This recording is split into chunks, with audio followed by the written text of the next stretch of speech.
Good morning, Toronto! And anywhere else that is happening to listen. Welcome to So to Speak. My name is Evan Mead. I'm Lyle Groninger. Why don't we introduce the guest right off the bat? Hey, I'm Cody.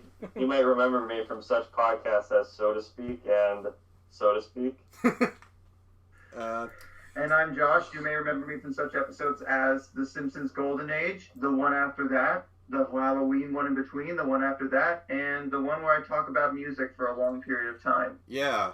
Yeah. So, inspired by a couple of podcasts that Lyle and I've listened to, today's episode is going to be a banter episode. Or a banter-sode. In other words, Josh is going to carry the episode. Banter soda. Banter I love soda. this pressure on me. We're like shuffling between hosts now. Yeah, Don't well, push me. At the time of recording, my throat is kind of dry from whatever moisture's in the room I'm recording in, so that's fun. that's why you should. Did your landlords give you a dehumidifier? No, we have one. It's right beside where I'm sitting right now. Oh, nice. It's on at night. So, first year we were moved in the spring to our apartment, and what happened was our landlord said we have a dehumidifier, but the first summer we lived here, our air conditioner in the building was working. Last summer, the air conditioner ceased to function, and I could tell by like June because it was like sweltering outside, and it was like a sauna whenever I came home, and I'm like, hey, I thought they turned on the air conditioning. But then,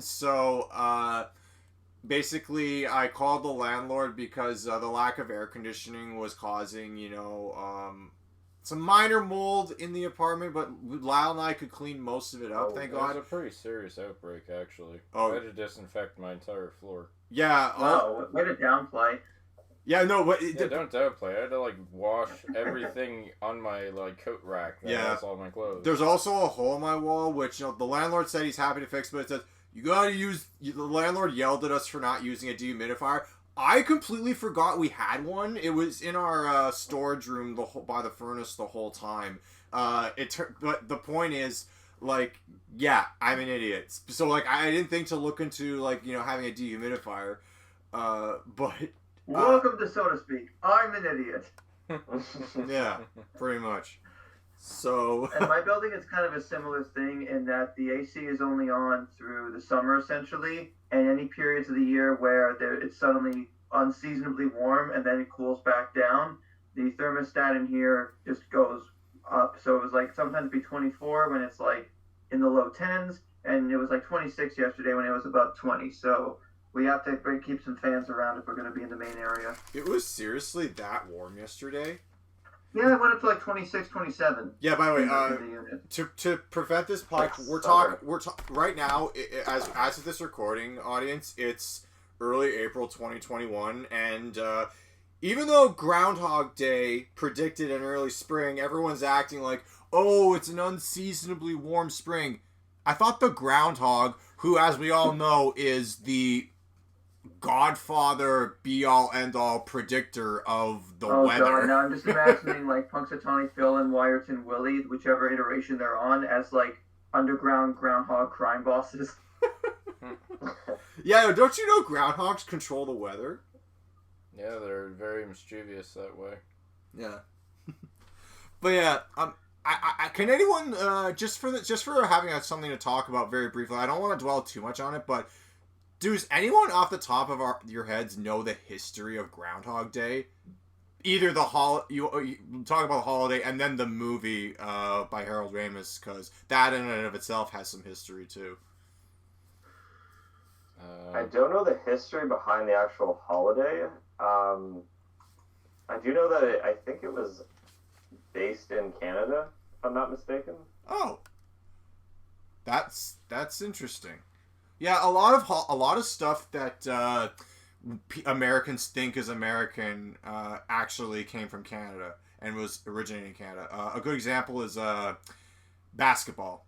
A lot of them. There are more American teams in the NBA than there are Canadian teams. Well, there's only one Canadian team in the NBA, but basketball. As of now, yeah. Josh, you're kind of a sports guy. If another Canadian team another Canadian city besides Toronto were to get an NBA team, who do you think it would be, or which city do you think it would be? Well, because Vancouver did have the Grizzlies for the first, I want to say, 15 to 20 years of its existence, and then they moved to Memphis, I think, in the early 2000s.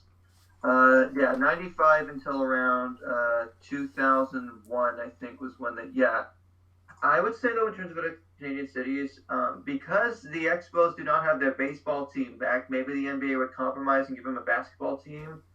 But at the same time, because of its proximity to Toronto, it's likely assumed people in the Quebec area are Raptors fans anyway. That's kind of the thing where the whole country was unified by their finals run a few years ago, which, holy cow, that was only like 2 years ago. It feels like a lifetime. Oh, okay. But that's more a comment on the larger passage of time. I would not mind, I don't know, maybe somewhere along like in the prairies, like Calgary or Edmonton, or somewhere more in Atlantic Canada, maybe Halifax. Yeah. Basketball is one of those weird sports where it tends to not always favor climates that are cold necessarily, and because Canada's preferred more for hockey as a result, like outside of Vancouver, you'd be hard pressed to find a lot of other big Canadian cities. Although I could also see Ottawa maybe for an inter-province rivalry because they have the Senators in the Leafs for hockey. So what about Montreal? That's as much as I know. What about do you think Montreal could have an NBA team or? I mean, I did kind of pause it on that a minute ago. Oh, sorry. Yeah. How many ceiling tiles are there up there, Lyle? None, actually. It's a pretty smooth ceiling. Yeah. I was just admiring the smoothness of it, actually. Sorry, so about Groundhog Day. So I'm keeping track here. Okay, so basically, what's so special about Groundhog Day? I just Googled it, and according to the first thing that comes up on Google, according to History.com, Groundhog Day has its roots in the ancient Christian tradition of Candlemas, when clergy would bless and distribute candles needed for winter. The candles represented how long and cold the winter would be. Germans expanded on this concept by selecting an animal, the hedgehog, as a means of predicting weather. So it has German origin. It comes from like a Dutch superstition that if the groundhog comes out from the burrow and sees its shadow because the weather's clear, it then goes back to hibernating, and then there's only 6 more weeks of winter. And if it doesn't, because it's cloudy, that means an early spring. So the moral of the story is, it's completely random and none of it matters. Yeah, exactly. I never take Groundhog Day that seriously. You know what I wish wasn't a thing anymore? Daylight savings.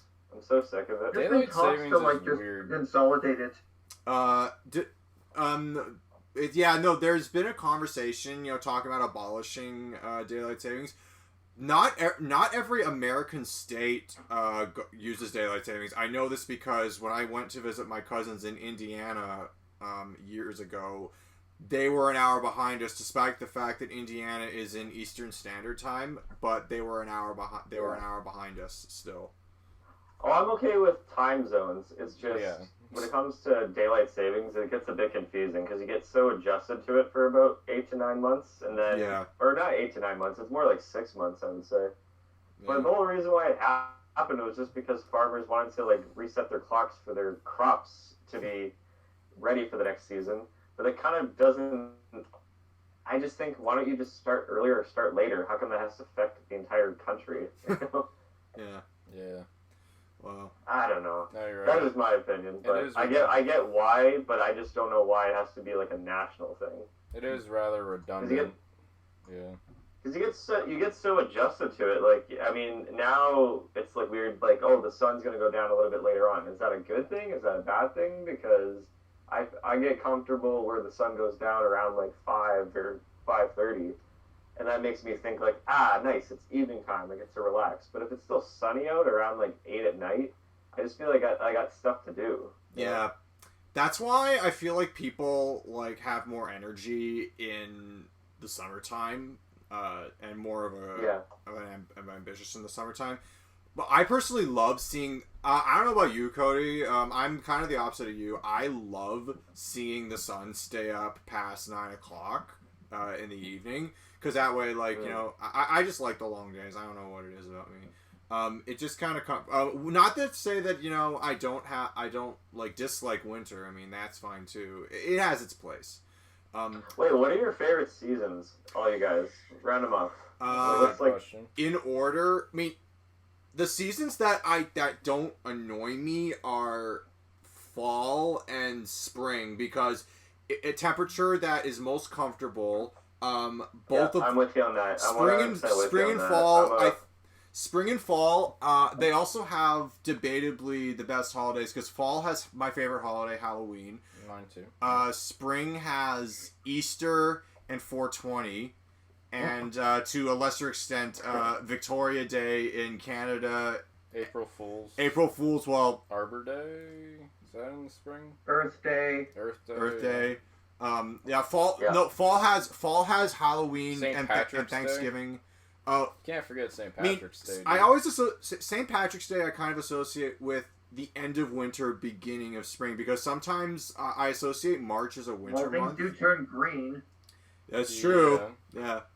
By the way, because I've got a darling colleague who is of Irish descent, he actually told me the very brief history of St. Patrick's Day, because I understand, like, why the drinking, because, you know, the Irish like to drink a lot, and it was the whole holiday of St. Patrick's Day was started because St. Patrick is the saint who brought Christianity to Ireland. And also Americans, when there are a bunch of Irish immigrants to the United States, people like to drink with them on St. Patrick's Day. That's how the excessive drinking came. And you know, in the words of my friend, he said, "Yeah, I asked why all the drinking? Oh, because people like to get drunk with the Irish, and the Irish like to get drunk because that's what happened when you're oppressed." Yeah. Do you want to know? We're kind of going on a bit of a tangent about holidays now. Could maybe the other people talk about the seasons they like? Sure. Oh, right. Yeah. Sorry. I feel like it's a stream. It's almost like, I guess it's a stream. It's a stream of consciousness. Oh, okay. Let's have the other people have a turn. Josh, what are your favorite seasons? I mean, I kind of agree with Evan in terms of fall and spring being the middle ground, but I will say there's a certain period of summer, any days where there's very little humidity. I mean, I'm a bit of a weather nerd in that, you know, I used to always enjoy as a kid looking at the Weather Network. Off topic, but there's something about the music they play in the background from like 2006 through 2007 that's just so calming and soothing. You can look it up on YouTube, anyone that's listening, if you're interested. That music, it's like better than elevator music. It's like the kind of music. And I'm not being sarcastic either. Like, that's actually, I wish that they would have some way to put it up on some sort of streaming platform so people could listen to it independently of YouTube. But go on in the summer, go on Spotify. I'm sure you'll find like a track that's in similar taste to that. It's not the same, but in the summer when I lived at home, there'd be a lot of cool like just paths I could find in side streets when it would be just a nice warm day, not excruciatingly hot, that I would love to explore the area, and that's sort of what I associate most with summer. With winter, that's where it just kind of, I'm not huge on winter because it's cold, everything's covered in snow, you can't really be outside for too long because it's dark, and you just feel really trapped inside. Unlike most days as of late, this period, I can't talk. But yeah, spring and fall, like everything starts to warm up, you know, you can feel the clean air again. Yeah. It's full of hope. And then fall has the wonderful leaves, and it makes for good picture-taking opportunities. And it just sort of represents that transitional period of just like change. And I'm reminded of a lyric from the Rush song "Time Stand Still." Summer's going fast, nights growing colder, children growing up, old friends growing older. Yeah. Yes. On that note, I would say my second favorite season after spring and fall would have to be summer. I don't care for the sweltering heat, which we do have in Canada. You know, American audience, we don't live in igloos. Our particular part, the particular part of the country that we actually live in, actually can have some really brutal summers. We live right by the Great Lakes, which is the where most of the population of Canada is concentrated, oddly enough, because it's warm. But yeah, our summers can be brutal. The only thing I like about summer is the time you have to travel and go to places and reconnect with friends. Mm-hmm. Yeah. The sunsets too get pretty fabulous. Yeah. I'm also in agreement with you guys. Like spring and fall are definitely the ideal seasons, just because it is a nice middle ground. Yeah. When it comes to summer, I just hate the humidity because I'm already such a warm body, and I don't know, I get so frustrated when I get like hot and sweaty, like especially in my back or in my thighs. Like I just have to really like dress the right way or like have like air conditioning on like as much as possible. So I just moved into a new apartment with my girlfriend this past fall, so we have to like figure out what we're going to do with AC because there's no central air. So we do have a portable air conditioner that we're probably going to leave in the bedroom because we find we're going to sleep a lot better if we have nice cool air. And because that was kind of the wonderful thing about this past winter was like I slept like a baby throughout this winter because that's great. I sleep so much better once the room is just nice and cool. And there's just like that idea that like it's very snowy, like there's a down, like say there's like a blizzard going on outside while you're sleeping. Just that idea kind of makes me feel like not as like stressed. It just makes me feel kind of cozy and I don't know what it is. That's not to say that I dislike winter or that we dislike winter. It's very pretty. Yeah. Winter's pretty to look at. Yeah, it's pretty to look at, and it's definitely a different contrast, obviously, to summertime. There's more things to do in the summertime, but again, the humidity on top of that, like I find that every other summer in the past few years, like 2016, 2018, were like brutal years when it came to heat. I think like in 2018, I think we actually hit a record of having like over 20 days that were, if you follow Celsius, we had about more than 20 days that were above 30 Celsius, which is like a record. But the ideal place around the world is to find where the weather all year round, if you follow Celsius, it's between 10 to 15. And the reason why I'm just saying Celsius because I'm from Windsor and we're so close to the States that some people follow Fahrenheit. That's more common in the States. So in Fahrenheit, like that would be 65 to 70 would be kind of like what 10 to 15 would be in Celsius. So I find that when I moved to Toronto and everybody's doing Celsius, I found that kind of funny. It's almost like you're speaking two different languages. Well, my mom, because she and my uncle actually spent a lot of time growing up in the United States, like my mom actually will sometimes tell temperature in Fahrenheit because that's how she was partially raised to tell temperature. Even though she lives in a country that uses the metric system, and she sometimes will identify temperature as Fahrenheit, and I won't know what she's talking about because I was raised on Celsius. But yeah. If I had to pick my season, I find Fahrenheit. Oh, sorry. I was just going to say I find that Fahrenheit's a little bit easier to like interpret because like the higher you get, like once you get to 100, that's like extremely hot. When you get to 90, that's obviously hot. But like the lower number you get, like it just seems a bit easier to read. When Celsius, you only go from like 0 to 30 or even 40. 40 is kind of getting extreme, but yeah, go ahead. Sorry, Lyle. Your favorite season? All right, I definitely have to pick autumn as my favorite because it has some of my favorite holidays, namely Halloween and Thanksgiving. And I just love how crisp the air gets. I think by September, I think that's like the nicest of fall. In November, it's a little too chilly for me, but like that nice middle ground between September and October is like really some of my favorite weather of the year, or at least in terms of atmosphere. Unlike you guys, I actually don't really like spring that much. It's just so marshy and it's always like wet and like. It also blows. If to any of you who have allergies, spring also blows. Yeah. It feels like it's like a prepubescent summer. If I had to call it anything, it's like it's not the quite... really cold, damp days, especially But so far this year, we've had a few days where there have been some very strong wind gusts. Yeah. And it just kind of makes it unbearable to be out for any longer than like 10 or 15 minutes at a time.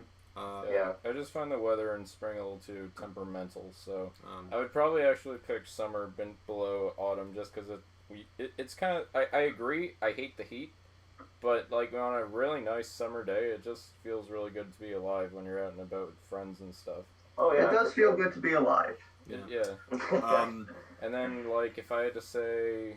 Maybe, and then I would probably put spring below summer, and winter I definitely would rather just not. And even though Christmas, even though New Year's, and my birthday's on February, but I just don't like the weather in winter. Like, snow and ice is just not something I like very much. There was, speaking of February, I don't know if this is a thing in the United States. It definitely isn't, but in Canada, I think first in Ontario, and then I think the rest of Canada followed along. We created a holiday called Family Day, and it's literally a day, a Monday. It's a long weekend where, like, the first Monday after Valentine's Day, I think you get the Monday off, and the whole idea is that, you know, businesses close and you get to spend time with your family. The only reason the government, I think, made this holiday is because they looked at the calendar year and they realized that February is the only month out of the year where there is no, like, statutory holiday that, you know, people can get off work. Because there's also November. I don't think there's one in November. Wait. No, so in November, there isn't one. In the United States, there's Thanksgiving, but that's in the States. Yeah, that's true. That's the States. But in Canada, Canada, yeah, no. In the calendar year in Canada, January has New Year's Day. February has Valentine's Day technically, but that's not a holiday. It's a holiday you celebrate, but it's not a holiday you don't get the day off. So they create Family Day to kind of bridge the gap. No, actually, March, it just occurred to me, March, there's no, unless I missed something, there's no holiday where you can get... No, it's now April break. But that's March, March break, dude. March breaks, yeah. So, in March... Well, actually, technically, depending on where you're at in Canada, some provinces don't celebrate civic holiday in August. Oh, no? Yeah, some have completely different holidays. Yeah, BC especially. Yeah, so actually, if you have an iPhone, under the calendar, they'll tell you what certain holidays are around Canada and whether or not it applies to your province. Google calendars do the same thing. Yeah. I'm sorry, I forgot about March break just because I haven't been in school for like 7 years or 8 years. Yeah, I gotta say, ever since I stopped going to school and seeing my family as much, some holidays I totally forget about. Yeah. Like this Easter, I totally forgot Easter was even a thing. Yeah. And I didn't even really celebrate it, because, like, I'm not a kid anymore. I don't collect, like, little eggs and stuff. It's funny, I was just back home for Easter, like, my perfect timing, too, because, like, we ran into fucking lockdown again, so my timing was great. I kind of just, like, eased my way to Windsor and came back and then lockdown. I do celebrate Easter because I did grow up Catholic, but I don't practice it as much anymore. But when it comes to, like, just getting together with family, I do tend to, like, just get together and have it be like the same old how I was when I was little. So we don't eat meat on Good Friday, and we were about to have, like, you know, a nice fish, not fish and chip dinner. It was fish and just double baked potato dinner, and my mom brought out, like, a plate of, like, finger food, and then a friend of hers came over and brought over another plate of finger food, and on it was, like, kielbasa, and I think it was, like, salami, like, wrapped up salami. You can dip it, like, or not dip in crackers, put in the cracker. And I started eating it, and I went, "Oh shit, I'm eating meat." And you don't realize it till afterwards. Because it's like 365 days a year, and there's, like, one day that you have to, like, just, you know, not eat meat, and it's just hard because you get into that, like, routine. Oh, well. I mean, if you're a vegan or a vegetarian, it's a way of life, but yeah, I can understand. Oh, for sure. Yeah. Yeah. First, while you guys, I didn't know, because I didn't grow up like super religious. I didn't know that about Good Friday, where you can't eat meat. For Catholics, don't eat meat on Good Friday. It's worth mentioning that Josh and I went to the same high school, and around the time I was celebrating Easter, my best friends, Josh included, were Jewish, but I didn't celebrate that many holidays like super religiously, but I paid attention when all my Jewish friends, would come to school saying they couldn't eat bread, and I would ask why, and they explained that's what Passover is. I'll let Josh take it from here. Basically, Passover is because Jews long time ago wandered throughout the desert and they couldn't bake bread, so you can't have bread either. Isn't that a great holiday, folks? I love it. And we did get a good animated movie out of it in The Prince of Egypt, but Passover growing up, I mean, I never really kept it until a few years in my 20s when I was in college, but that was because after a certain time you get used to it. But once I moved out for real, it's like, good, I can we went over to my parents, had a nice Seder the first night, and then we came back the second night, and then we visited Marnie's parents for the second night, but it was just like, it was to celebrate her mom's birthday, because it was that day, and my birthday, which was about a week after, but nice. It was really nice, because we had Boston pizza, and I don't have to pretend like I'm keeping kosher anymore. Nice. Cool. Sorry, Mom and Dad. So, I don't know. Yeah, no. I just remember, like, one of the things that I did notice was that, about Passover is that, like, with, matzah, I learned a long time ago that, colitis is actually very common in Jewish men. And, my dad never had a history of colitis, but my uncle, my dad's brother-in-law, actually lost, like, a good portion of his digestive system to colitis. It's really, really sad. But yeah. So yeah, don't eat matzah. Yeah, no, matzah is not good for you. It is not a big unsalted cracker. It is a lie. I've had matzah. There are ways to make it taste really, really good. Yeah. And most of them involve keeping the box sealed. Okay. I can't. Are we gonna have a debate over which is better, Hanukkah or Christmas? I think it's a losing battle. The stereotype is it's supposed to last 8 days because it's based on a biblical story where oil in a lamp lasted for a week when it was only supposed to last 24 hours. But realistically, it's the same idea. You get presents. Depending on how you celebrate, Christmas lasts 12 days technically. Because, there's that song, 12 Days of Christmas. Unless you're Orthodox, then Christmas is actually in the beginning of January, and it's called Epiphany. That's true. Because they realize, we can have our holiday in January and get even more time off work. If you work at a shopping mall, it technically starts after Josh, you're October. You're the first Jewish person I would love to ask this question to, but what is your opinion on Adam Sandler's 8 Crazy Nights? Christ. Well, fortunately, it only lasted for one night. But at the same time, Netflix hasn't gotten the bright idea to remake that in live action, because if so, God help us all. You know what? Hubie Halloween 2. I'm gonna kind of steal a one-liner from the Nostalgia Critic. I don't like quoting him, but I'm gonna do it this one time. I feel bad that there are tons of movies about Christmas, not all of them good. I'm looking at you, Christmas with the Cranks. But there are treasured Christmas movies that have stayed with, like, generations and have had remakes. Like Miracle on 34th Street has been remade. But you get the point. There's treasured Christmas classics. Hanukkah, I don't really know of that many mainstream holiday Hanukkah movies. 8 Crazy Nights is the only one that comes to mind, and it's disgusting. Full Court Miracle. What's it called? Full Court Miracle. It's on Disney Plus. It was a DCOM in the early 2000s. It stars Alex D. Linz, who voiced young Tarzan. He was in Max Keeble's Big Move. He plays this Jewish kid that's at an all-boys Jewish school, and they get a former basketball player. I forget who plays him, but basically he helps coach them to win the school tournament. And it's kind of the same parallel as Hanukkah, but again, Disney also likes to pretend that Hanukkah doesn't really exist. Yeah. I wonder. Arthur's Perfect Christmas, I would also lump in, because not only do you have Christmas represented in that, but you have Hanukkah, you have Kwanzaa, you have Yule and Festivus, technically, with the Yule log. You have St. Lucia. I believe that's a holiday. Yeah. The point is that actually it's a pretty diverse special.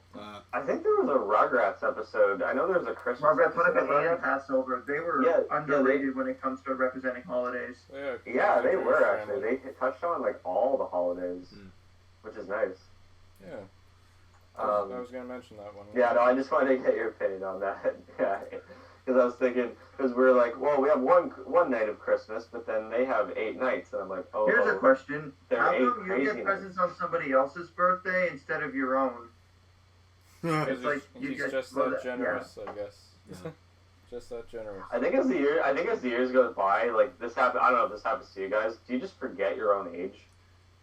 No. I believe some people do. What's my age again was never more prescient than. I don't. It's been happening a lot lately where I go, wait, am I 27? No, I'm 20. I'm turning 28. Oh, okay. Oh. And then you start to think like back then, like birthdays kind of meant the whole world to you. Yeah.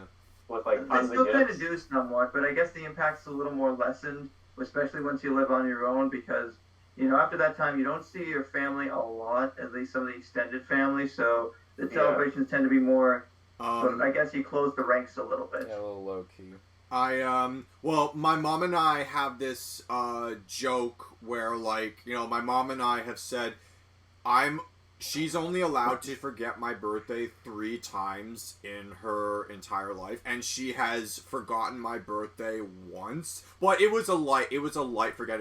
My birthday is on the 19th of January, and for 1 year she thought my birthday was on the 18th instead of the 19th. But I said, I like to tease her. You just because you mixed up the date, you have used up your forgetful card. You've used up one forget. So I have never forgotten my mom's birthday once, but yeah.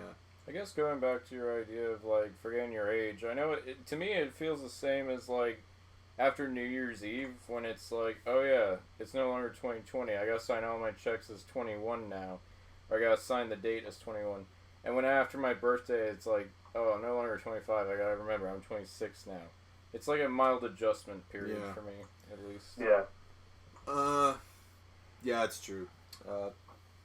It's funny when you were talking before, Josh, about if you were wondering if there's like a playlist of summer songs that were from 2006 to 2007. You said. It was like the Weather Network music. You're talking about the Weather Network. Yeah. I just discovered yesterday.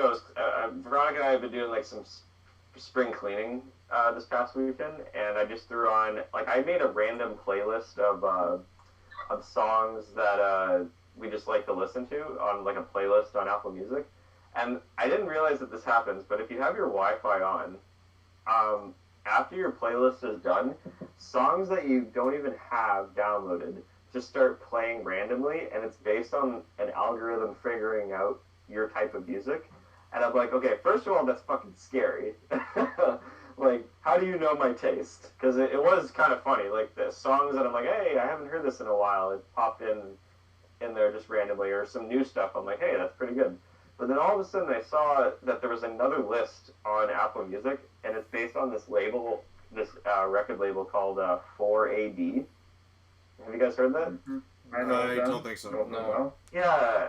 I'm like, holy shit. All this music I listen to under this umbrella, like, going back all the way to the 90s with, like, Pixies and the Breeders, and then they go into, like, I think they had St. Vincent, they had Bon Iver, they had The National, they had TV on the Radio. I was like, shit, I gotta get into this record label a little bit more, but I kind of laughed at myself. I'm like, oh no, have I found the A24 of music now? Because I've been kind of following, not to, like, I guess we're jumping into this, but, like, I find A24 is, like, the movie studio that is really defining this generation's cinema. Oh. Yeah. Because apart from all it is 100% independence. There's no formula. All they know is that people love to watch either dramas, people either love to watch comedies, people love to watch horror movies. Or wait, did I say horror? I forget. No, horror, you comedy, said drama, and comedy, yeah, there we and go. horror. Yeah. And they're yet to do their very first fantasy one, hopefully this summer, because I know it got pushed because of COVID. But the Green Knight looks awesome. That's... You should look up the little teaser for this movie, The Green Knight. It's with Dev Patel, and it's based on, I believe it's based on a Shakespeare play. If I'm not mistaken. Which play? The Green Knight? Or maybe it's based on the poem of Sir Gawain and the Green Knight. That's what it is. Not Shakespeare. What am I saying? Yeah, it looks really good. Yeah, I love A24. Hey, Josh. While you're on the topic of memorizing, like, I don't want to say stock music because that makes it sound insulting. Because if the Weather Network music kind of meant something to you, then I wouldn't want to refer to it as stock music. But like, when we think of like royalty-free stuff, we think not good. But there's some like tracks that are meant to just loop to something that are actually really good. I'll give you an example. Josh, a fun fact that I don't think Lyle and Cody knew about Josh and I is that when Josh and I were in high school, we had the same co-op placement for a semester at the same Rogers TV studio up in Richmond Hill. R.I.P. Newkirk. Oh right, yeah, that's not. Well, I mean, it's still. Is it not there anymore? Or so the Rogers TV station where Evan and I, you did 2 terms of co-op. I only did 1. The first term I did, I went up to Newmarket, and that was okay.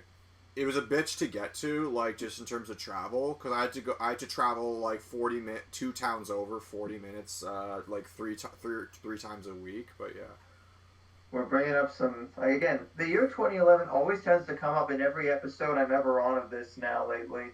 Well, I mean, that's right. Because this was 10 years ago. But staying on topic, the show you and I worked on was Daytime York Region. Daytime. And that opening theme was actually pretty solid. It was damn good. Yeah. Oh man. But anyways, the building that we had our co-op in itself is still there, but the TV studio function, it was around almost 4 years ago that they basically shut that part down. Because the whole, so it's mainly just a call center now. The whole building, was a call center, and and they also operated like repair trucks out of there. Like if you ever called and needed your cable fixed, those were the guys that's where they came from. That was an interesting time. They had some other shows where the stock music was okay, but I guess just because we worked the most on Daytime, that's the one I guess that stands out more. Were there any? You guys did a play, you said, or is this a short film? Oh no, okay. What we did was we worked on regional television. That means 5 days a week we would show up at 8:00 every morning. Non-union. Pretty much. We would show up. So the opposite of where you and Lyle are today. Or are you? And so basically we showed up and worked on a local morning show that would start its call time was 8. They went on air at 10 a.m. and they went off air at 11 a.m.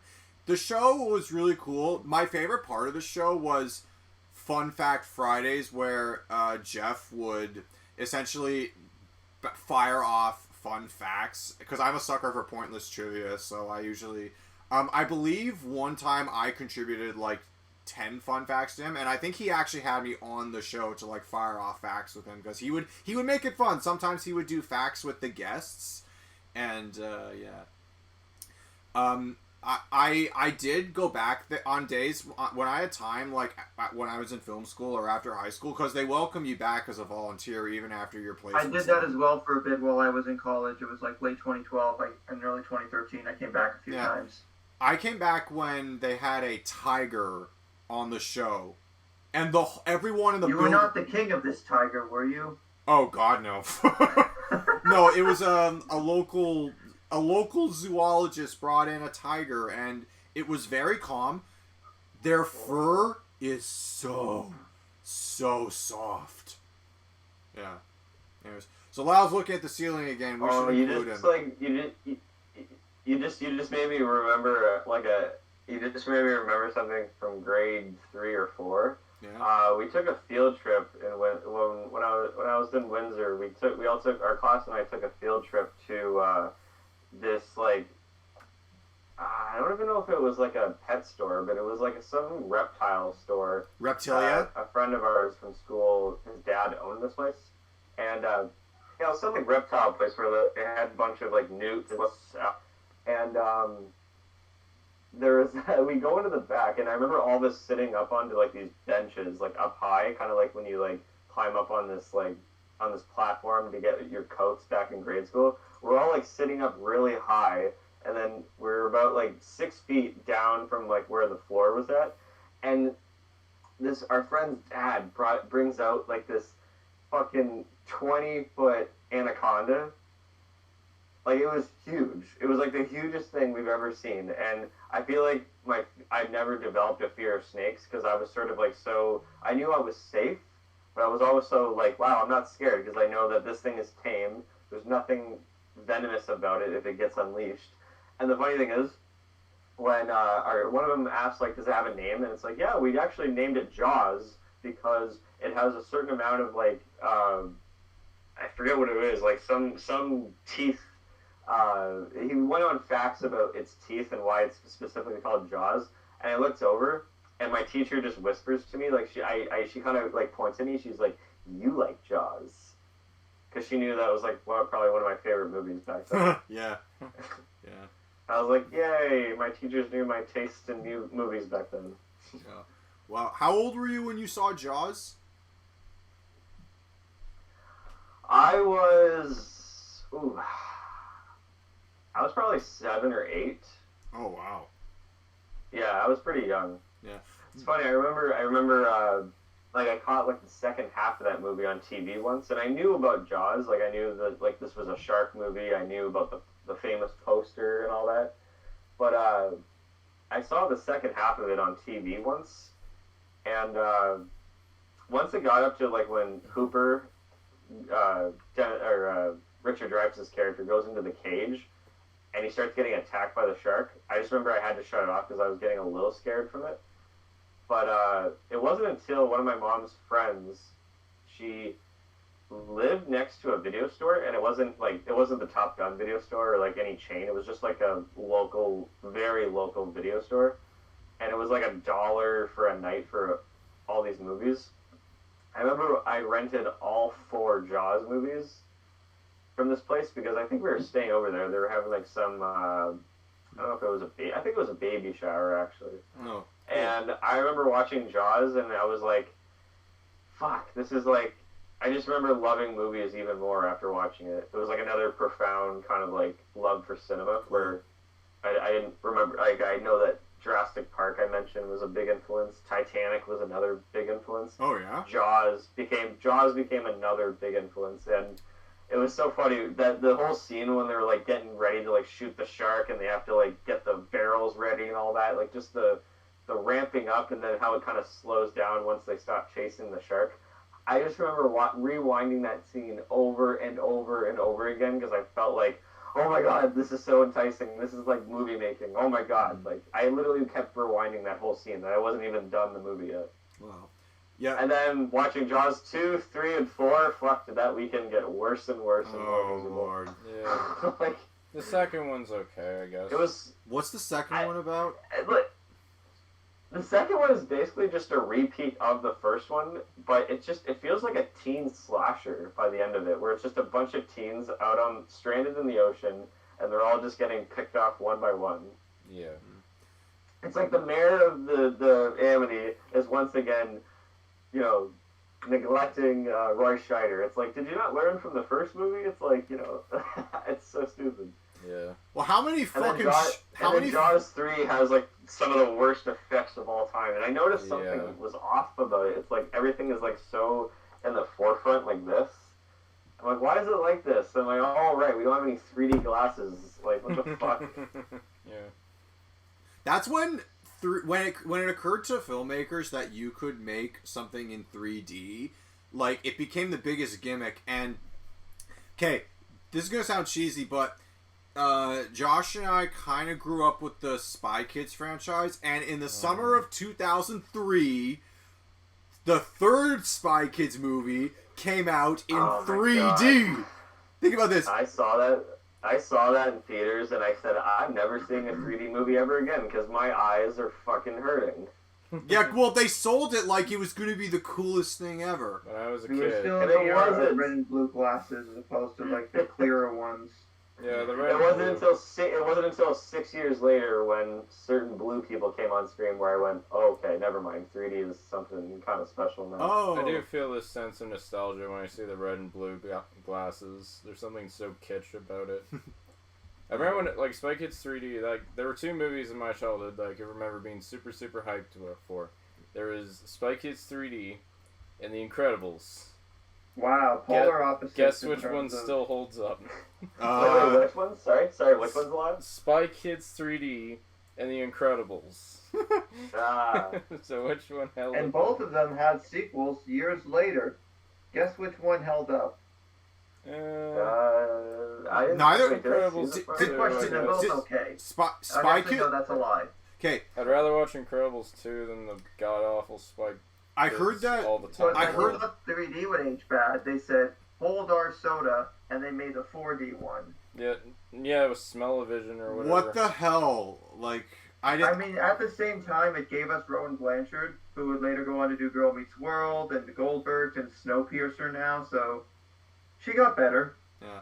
All right. Hey, this is a random question, but do you guys let's just say before like YouTube was really big, like back in the day when like Funny Junk and E-Bombs World was a thing? Oh god. Did you guys ever watch movie trailers on QuickTime.com? Yes. I feel like yes, No. I did. They had like QuickTime versions of trailers. Yeah, like way back in the day. You had like the 2003, 2004, 5 and all that. Like that's how I was able to like watch like newer movies. I remember I was so excited to see iRobot.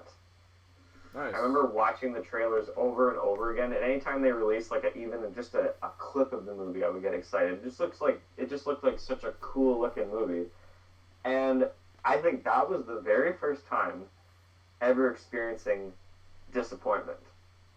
Oh, seriously? Like even as a kid, like because that was 2004, so I would have been like 10, maybe turning 11.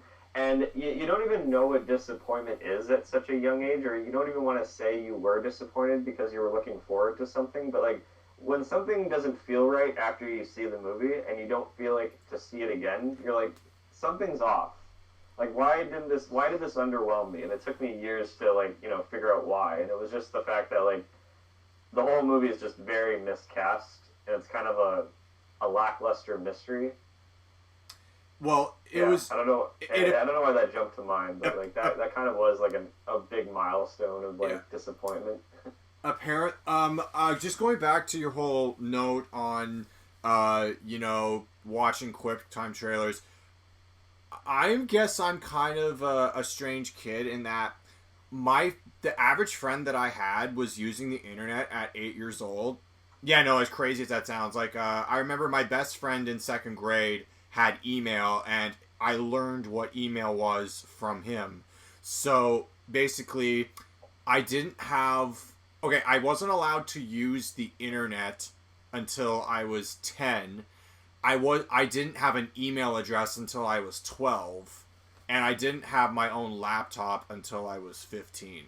So I'm kind of in the same boat with you. Yeah. So basically, case in point, certain parents, and I honestly think that certain parents, and I hope like a lot of parents later on would consider like giving like social media and certain like electronics to kids when they're a little bit older, just so they get like that kind of experience. Because I feel like our generation, we were kind of, I mean, depending on the circumstance, it was only computers there were only computers available in school.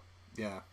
For a good chunk of our lives, like before, I don't know, we hit our 20s. Yeah. Like, and social media wasn't really like a big thing until like arguably 2008, 9-ish. Yeah. When, like Facebook and Twitter, I don't know if Twitter was really big at the time, but like we have to remember MySpace. Oh my God. Twitter. That's going back to ancient times now with MySpace. What you need to know about Twitter. I think try to introduce like kids to like a life before the convenience and just the reliance of electronics and social media. Like, I don't know, it can almost like teach them a bit of a lifestyle, because now I think that kind of early stage in my life, because today I don't feel like I need to rely on it. I just need to use it when I need it. I don't use it because I have to need it, because there's a lot of people out there that feel like they have to be on their phones scrolling or doing something. Yeah. You know? I would agree. I don't mean to throw off the flow of conversation, but I've got an important appointment that I've got to get to in like an hour, so I got to eat something. Okay. Yeah, so I'm going to hop off, and I'm sorry for having you look at us so awkwardly, Lyle. No, it's fine. What? Yeah. It's a side thing. Sometimes I never know the full context of something, so it's like I'm talking, I can see someone just kind of staring. I'm like, should I change the topic? Should I... No, I just saw this thing on the wall. I wasn't sure if it was like a piece of tape or something. What did you see? I don't know, I'm just looking at the wall and it looks like there's a piece of tape on there. Oh. Anyways, Josh, we won't keep you if you have to go, so don't worry. Take care. Yeah, good luck. I will be Thanks talking to you very soon. Yeah, cool. Yeah, see ya. Good luck today, buddy, and try to Right! stay dry as much as you can. Okay, do we want to tell them what the appointment is? I guess we may as well. Well, if you don't want to. I've got to go get a jab in my arm for the good of still being an essential worker, quote unquote. Yay! So, Josh. Round 1. Josh is getting his first dose of the COVID vaccine. That's not. He's getting COVID. Well, you're technically you're getting a dead. I gotta eat some lunch so I can not be late. So I'll see y'all later. Yeah. Okay. Have Thank you, Josh. Thanks. Bye. Yeah. Okay. So, going back to the whole conversation about the internet, I would agree with that very much because it weirds me out whenever I see kids these days having iPods. Like, no. Or tablets. No. Or tablets. There are 5-year-olds with tablets. It weirds me out. Who needs toys it's a bit anymore? Strange. Oh.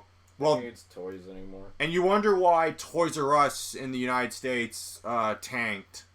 It's not because kids aren't playing with physical toys. It's because Toys R Us as a retailer didn't really innovate and keep up to date with retail trends like other retailers did. But yeah, a lot of board games. Board games, on the other hand, I think those will strive.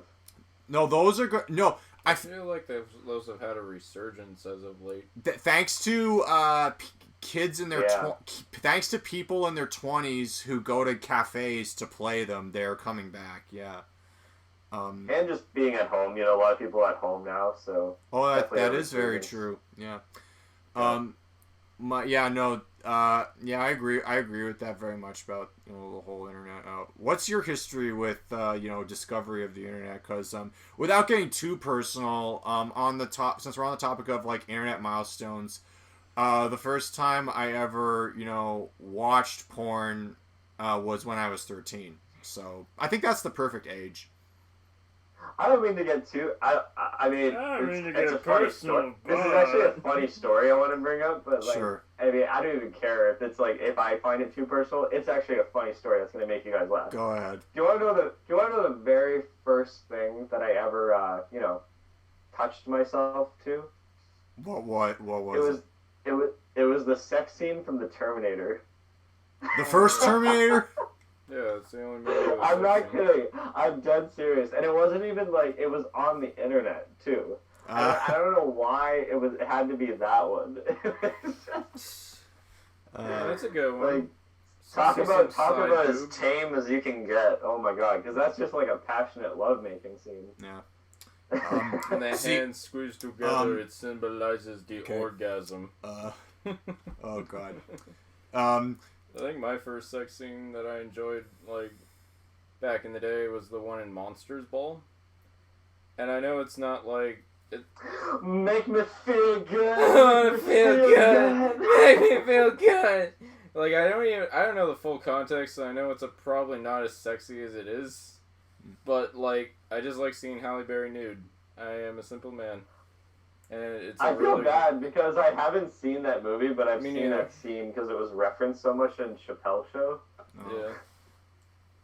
What can I say? It's a pretty rough sex scene, and isn't it crazy to realize that it's because of that movie that Halle Berry is the only African American woman to win an Oscar for Best Actress as of yet? Wait, I thought Viola. No, that was Best Supporting Actress. Okay, yeah. Supporting Actress, yeah, other women of color gotten that, but Halle Berry remains the only. But wait, didn't Lupita Nyong'o win for 12 Years a Slave? She did. That's a supporting actress role, though. Yeah. That was supporting? Oh, yeah. I thought that was lead. No. You think it would be lead? Yeah, that should have been lead. Yeah. What? Oh, fuck. We want to bring up the Oscars? Jesus. We're getting into politics, but... Okay, then we're going to stay away from the Oscars. Please, I don't want a tangent. Yeah, I don't... I just... You have enough to say with the Oscars to fill the episode. Yeah, anyways. Evan, what sex scene did you really like back in the day? Back in the day, I don't... Here's the thing. I don't have... I'm trying to think of, like, one of the first, like, times I ever actually saw, like, a sex scene that I was like, whoa, this is really hot.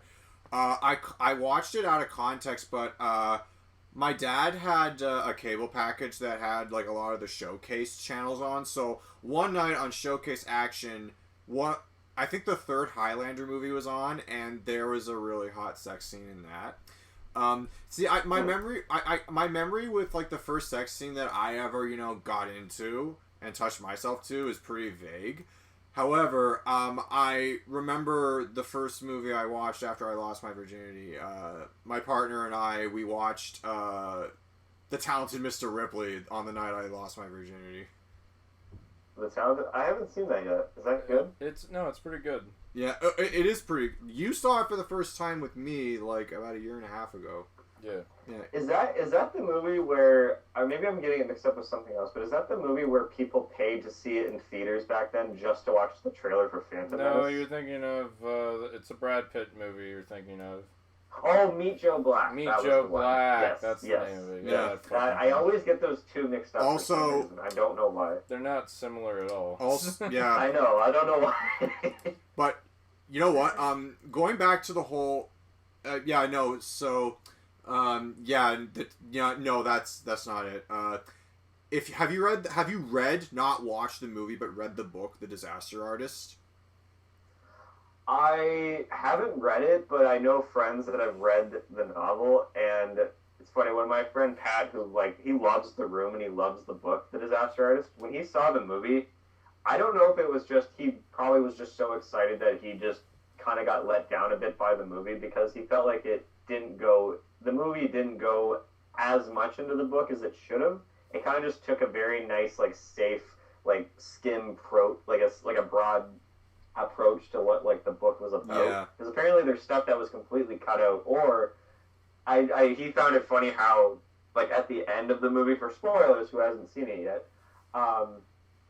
like, when everyone's laughing in the theater, like, that took decades to get to that step. Yeah. Like, the movie made it seem like it was just an instant cult laugh out loud, so bad it's a good movie, like, great at premiere night, when it took, like, years to get to that point, because apparently it was a miserable, like people, like, were crying because, like, what? We wasted our time. Like, the crew members, like, we wasted our time. Look at this. This is like a disaster. Yeah, like, I remember at the premiere, by the way, the book ends with the movie beginning, and then Greg Sestero, my friend Steven, who introduced the book to me, he told me that the last words of the book depressed him and made him sad for, like, a week. I'm like, why? But then I read the book, I'm like, oh, I see. Because the reason why it was so depressing is because Tommy Wiseau poured that much time, that much effort, and on the night of the premiere, the audience had no clue how to react. I didn't know people cried,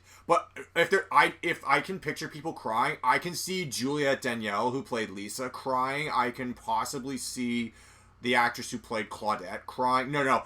The actress who played Claudette just went along with everything and was the good sport throughout the whole thing. But if anyone cried, it would be the actress who played Lisa. I mean, I get why they did it for the movie, because they take a liberty, they take, it works narratively and nicely as a movie, but I don't know, it's hard to do adaptations sometimes. The reason why we brought up The Room is because The Talented Mr. Ripley was one of Tommy Wiseau's favorite movies when it came out, and he loved it so much that he named the character Mark after Matt Damon. After Mark Damon. Because he thought his name was Mark Damon. Oh, I thought that... I'm not fucking kidding. I thought that was hilarious, and I think it's hilarious for an extra reason. I have always thought that Matt Damon and Mark Wahlberg look alike, and apparently I'm not the only one who thinks that, because, fun fact, Matt Damon and Mark Wahlberg get mistaken for each other when they're out in public all the time, and they actually have a deal with each other where if one gets mistaken for the other, they just agree to play along. Like if Matt Damon ever gets told by someone, "Hey, Mark Wahlberg, I loved you in Ted," he'll just be like, "Yeah, no, that bear and I, we had a great time." They just go along with it. He puts on a Chicago accent and just plays it up. Yeah. That's funny. Well, you think that's bad? Just look at Jesse Plemons. Everyone just kept calling him Meth Damon. Because he was in his claim to fame before Breaking Bad was Friday Night Lights. To me, I think Jesse Plemons is like the perfect amalgamation of Philip Seymour Hoffman and Matt Damon. Yeah, he's doing so many dramas right now, and I'm like, this guy's got range. I mean, I always see Todd, but I still like seeing him on the screen now. Yeah. He's working a lot with Charlie Kaufman, and Charlie Kaufman worked a lot with like Philip Seymour Hoffman before he died. So I don't know. It's funny how this works. Yeah. These like circles. It's cool. It's cool now that we're kind of in an interesting era. Like we probably talked about it before with like famous people, where I don't necessarily think like movie stars is a term we're not going to be using anymore in the future. I think it's going to be just people that are well known. Yeah. Because there's a lot of, and especially just even in the streaming era, like you'll start to notice that like there's a lot of like familiar people. You'll start to be like, hey, this person's in it, but they're not really like glamorized or anything like that. They're just talented for what they do, Yeah. Like, do you guys know Christine Militanti? No. Was that the girl? Is that her? I forget how to pronounce her last name. Is that the girl from that one Black Mirror episode? Not San Junipero, the USS McAllister one? Yes, yeah. She was in Fargo season 2. She's also in a new movie called Palm Springs. Yeah, wasn't she also in Fargo season 2? Yes. She kind of looks like Talia Shire. Yeah, I know what you're talking about. Like, she's someone, like, she's just one example. There's other examples, too. There's O'Shad Jackson Jr. There's also this other really, what's his name? John Gallagher Jr., I think that's his name. He's from Hush. He's from, what was that movie called? Oh, Short Term 12. It's with Brie Larson. He was also in 10 Cloverfield Lane. He was the other guy in the bunker. Oh, okay. That guy. I don't know who you're talking about. O'Shea Jackson. Yeah, we all know him. He played Ice Cube in Straight Outta Compton. Oh, Ice Cube's son. He was also in Ingrid Goes West. Like, there's just these really great, talented actors and actresses that are out there that I just find that they're not going to be like known for like it's not going to be like a George Clooney or a Julia Roberts kind of situation where it's like those are like movie stars. It's just going to be like more well-known people that are going to pop up in streaming services. There's not going to be like this glamorized kind of sense to it. But on the contrary, I feel like once film festivals and convention and cons open up again and people can actually go and network in person, they'll be at cons and people will know who they are, and that's kind of how they'll get to get out there and socialize. Because in a pre-COVID world, I mean, YouTubers would go to conventions all the time and mingle with each other, and that's another thing. Like, you can be a celebrity. Like, if you're like PewDiePie, no one's gonna know you like a movie star, but they will know you because you're one of the biggest. There was a time when PewDiePie was on top of the YouTube like food chain. Like, he was at one point he had the highest subscriber count of any YouTuber, and he had that for a long time. Yeah, but I find there's going to be no status. There's going to be no more of that that I just find like that Hollywood kind of era is kind of like it's either dead or it's just completely deflating to where people don't really care anymore about it. Do you think that's a good thing? Because there's an argument can be made that it is a good thing because without getting into politics, people are getting sick of celebrities no matter what political affiliation they believe.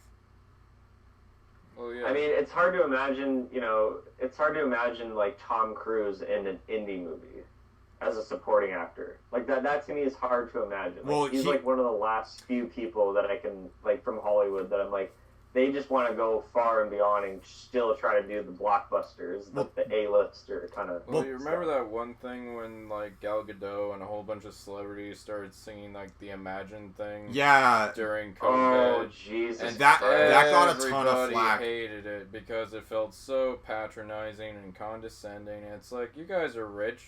How about instead of singing a song, how about you start like donating to like actual like people trying to develop a cure? What? But no, you can just sit in your mansions and like be safe, and we'll just. On that note, yes, that was cringy. I'll give you that. That's why you gotta be like Tom Hanks, who donated his blood to create a vaccine for COVID. He was one of the few who actually had the fucking thing. Yeah. Also, Dolly Parton used money that she made from a Christmas album to fund vaccine research. So good on her. Like that's not just. But here's the thing: when people cringe at celebrities, they don't think of the Tom Hankses and the Dolly Partons. They think of the Gal Gadots and the what's another celebrity that, you know, continuously comes off as pretentious and makes an ass of his or herself and just is so out of touch. We don't think of celebrities as like the donors and the humanitarians. We think of them as virtue signaling and out of touch with reality. I think the thing is, Leo we DiCaprio. don't watch them for their opinions. We watch them because we like how they perform. But when they start getting on a high horse, it's when people start to dislike them. Well, also Leonardo DiCaprio, like a lot of the points he makes about environmentalism is they're extremely valid, but the hypocrisy is, you know, you bitch people out for, you know, having big carbon footprints, but you flew a makeup artist from Australia to LA, which is the longest flight in the world on any flight path. Do you know how much CO2 gets burned into the atmosphere when you fly a makeup artist on a private jet on the longest flight in the world? Yeah, Leo, you're a hypocrite. Shut up. Well, it's like we watched Team America World Police last night. That's true. That is true. And that movie really slams like liberal or like, you know, outspoken celebrities. Don't you love it when... Okay, I think we should just hang the no politics rule because I'm not even talking about liberals. I'm just saying like celebrities can be kind of full of themselves and they feel like since they're so rich and famous that they have a platform that they feel that they have to... Yeah. Like even the Oscars, sometimes people complain about that when they win their awards and they go on a long tangent. To be fair, it's largely the conservative audience that complains the loudest because they're the ones that, you know, they not only do they disagree with virtually everything that a Hollywood actor is going to say, unless it's something along the lines of something that they agree with. That's why, like, you know, when you see what happened with Gina Carano, you know, the only people on her side are people with right-wing views. But anyway, so just to steer this back, I don't even know where we're going with this. Celebrities. I think that's an interesting point. Like, what if, like, you know, being a filmmaker, like, didn't propel you to God status anymore? What if it was just, like, you're another person who's doing some good in the world and it should be kind of left at that? Like, also, I'm going on the note of how you say big A-list celebrities will never do indie films. It's not that they never will do indie films. It's just that indie films, unfortunately, can't afford them. But I respect the actors who, you know, will take pay cuts or will just go into an indie film for free, who will just donate their time to make it happen. That's why, like, as much as I respect Robert Downey Jr., do either of you guys remember, like, a few years back when an article came out about him, painting him in a not-so-good light, where Robert Downey Jr. basically went to town on indie filmmakers, and I guess he had a really bad experience with some indie filmmakers where they were super unprofessional and they asked him to pay for a bunch of stuff that he didn't agree to pay for. But he, said some really condescending shit. Like, it's like, no, I'm not going to be in your indie film because you're inexperienced and lame. It's like, not all of us can be a recovered drug addict who became the biggest movie star in the world because an indie filmmaker, that's what Jon Favreau used to be, gave you a second chance, buddy. So, like, as much as I can love and respect Robert Downey Jr., I can dislike his opinion on that. So. Yeah, I mean, that goes back to that whole thing about, can you separate the art from the artist? It's. I don't know, man. Sometimes it's really hard to watch Kevin Spacey movies. Well, you know how I feel about A Bug's Life. I mean, I don't hate A Bug's Life. I mean, you hate A Bug's Life. I don't like it very much, no. Yeah, I'm not too big on that one either. I mean, the circus bugs were kind of fun in the movie. They're the highlight of the movie. Hopper is an amazing villain, but it's just that there are two lines that Kevin Spacey has in that movie that don't sit well with me after his whole allegation. Oh, I know which one you're talking about. Do you know what the little girl scene? I'm not. Where he thinks the real bird is another fake bird, and then it doesn't last very long though, and then he gets ate right away. But the first one is the first one is when they bring out the grasshopper who's like half dog. I don't know what the deal with that character was, but there's this grasshopper that is so monstrous he's a beast, and they have to keep him on a zip tie leash, and then Dot, the princess ant, is so scared that she tries to run away. Hopper grabs her and he goes, "What's the matter? Are you scared of grasshoppers?" And then that's when Flick just loses it and says, "Leave her alone!" And that was like the little snowball that starts an avalanche in terms of the movie's events. But because then Hopper later in the movie is like, "But there was that ant that stood up to me." "Yeah, but we can forget about him. It was just one ant." And then he gives one of the best villain speeches you'll ever hear. But yeah. No. But separating the art from the artist. Yeah, no, the point is, while there are a couple lines that make my skin crawl, I still think Hopper's a great villain, and Kevin Spacey plays him really well. Say any other. I haven't watched. Have either of you guys seen Pay It Forward? Yeah, that's an awkward one too because he spends a lot of time with Haley Joel Osment. You know what? Yeah, I'm not actually a big fan of that movie. I find it very manipulative and sappy. It is, undeniably. And it has an ending that, it's like it's all just for the tearjerker. I don't know. I'm not too big on it. Little piece of trivia: that movie is directed by the same lady who directed Deep Impact.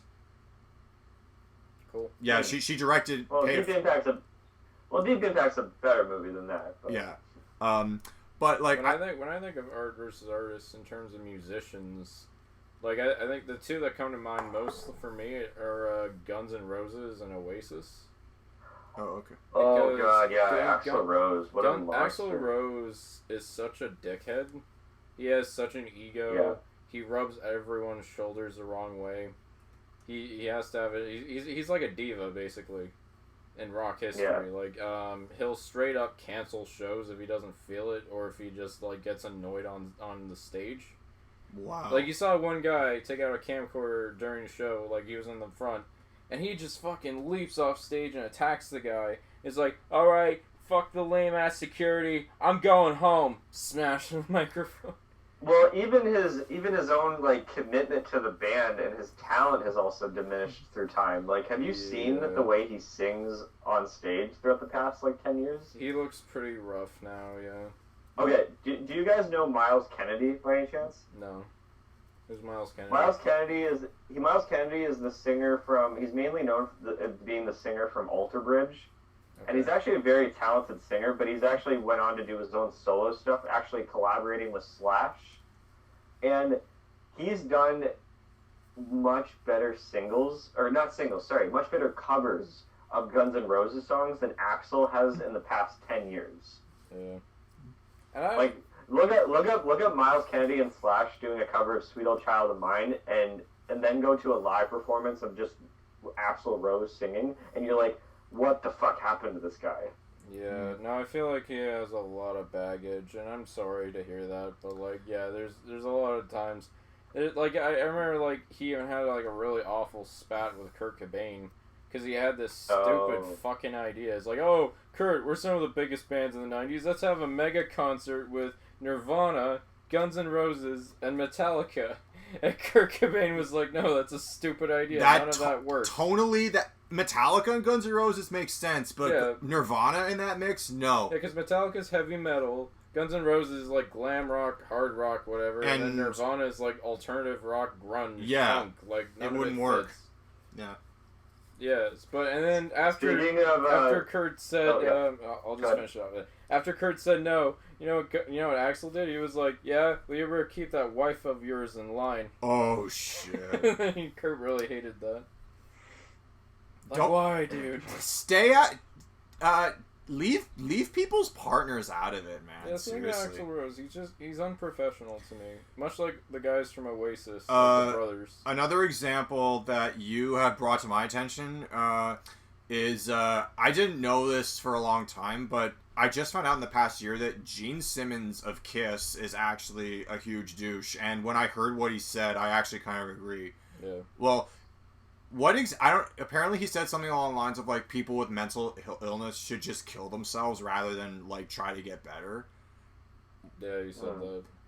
I didn't. When you said Metallica, you actually made me. Oh, sorry. Continue your point, Evan. But I just wanted to bring up something about Metallica.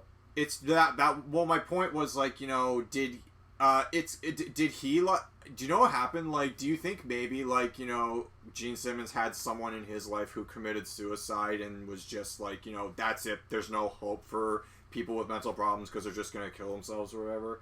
I don't know, but it's either that or just probably again ego and feeling superior kind of just makes him oblivious of today's mental problems. Like it's kind of the case of that. What I was gonna say about Metallica was I mean as much as like they are definitely probably one of the most dysfunctional bands of all time. I mean if you want to see like how really rough they get, you should watch that documentary Some Kind of Monster, where they fucking argue just about a drum beat and then they storm out of the room. Like they slam the door at each other. Like it's pretty brutal sometimes with them.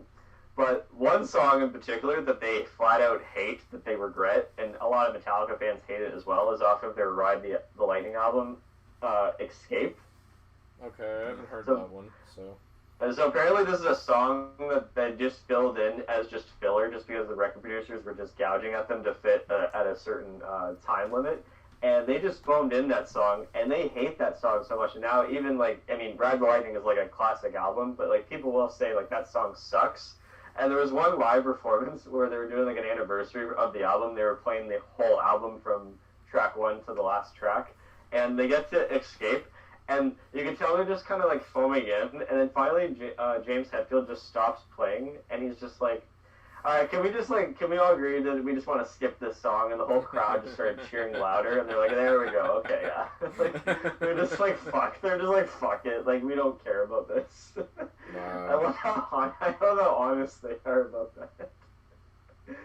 It's interesting when a musician says that some of their biggest songs are the ones they hate the most. Yeah, like, you mentioned Oasis. Someone just mentioned Oasis. I mentioned Oasis. They hate Wonderwall. Yeah, it's a simple song. Yeah, I like Wonderwall. I like playing Wonderwall. That's always this. Anytime I have a capo, I'm always gonna throw it on the second fret and start playing Wonderwall. Yeah, or like Radiohead with Creep. They really hate that song because it's kind of like the one they're best known for.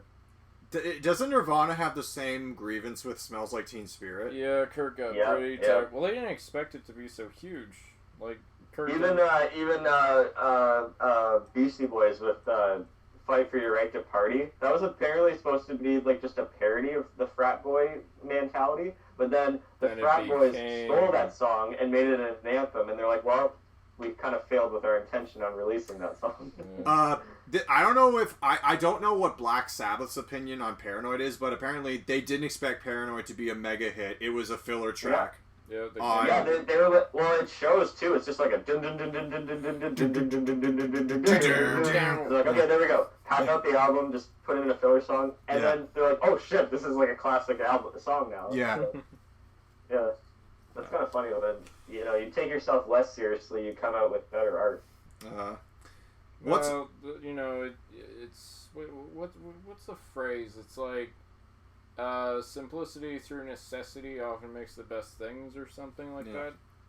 I forget what the term is, but sometimes if you put less thought into it, you can come up with something that resonates more with people, which is kind of sad in a way. It's like, but it depends.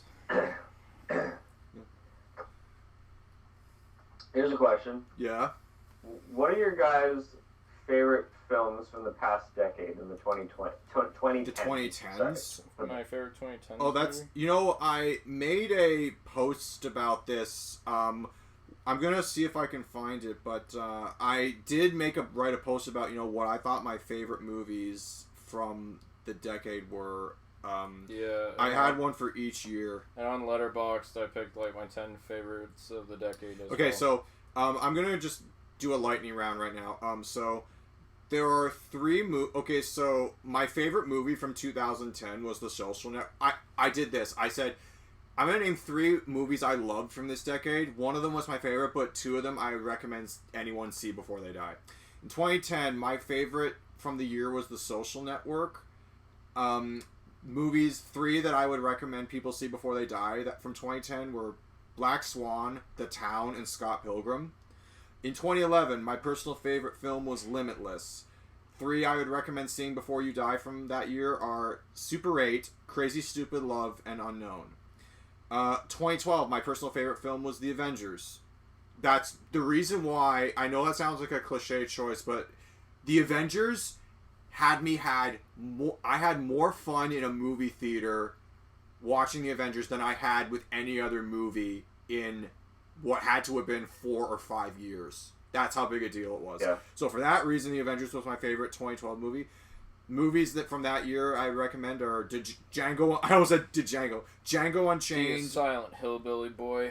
Django Unchained, Looper, and The Perks of Being a Wallflower. My personal favorite film of 2013 was Her. Movies I'd recommend from that year are Pacific Rim, Secret Life of Walter Mitty, and The Wolf of Wall Street. From 2014, my favorite was Boyhood. I know Lyle doesn't like that movie. Cody, I don't know how you feel Cody about it. likes it. Oh, you like Boyhood? Okay. I like Boyhood. I like it. I like it, but I don't love it. It's not a movie I want to watch again, but I thought it was a neat little experiment. Yeah.